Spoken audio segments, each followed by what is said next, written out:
ৰাইজ কইনা খুজিলোঁ, এয়া আমাৰ কইনা আহি গ'ল বাহিৰলৈ। এতিয়া ভকতৰ ওচৰত যি যি নিয়ম আছে কৰিব আৰু। ৰাইজ পাৰ্ট 5ত আমি কইনা ঘৰলৈ লৈ গৈ আমি ঘৰত আদৰিম। সেই ভিডিঅ'টো আপোনালোকে চাবলৈ ফ'ল' কৰি ল'ব আৰু এই ভিডিঅ'টো এনজয় কৰক।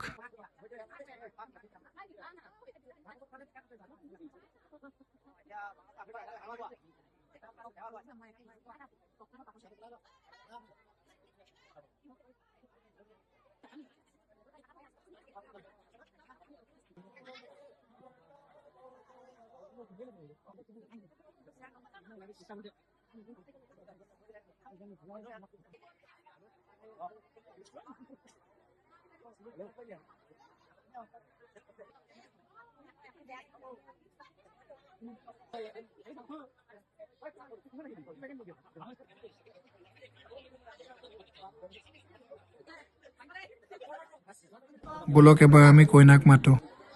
গুণগুণ এইফালে এবাৰ হাই।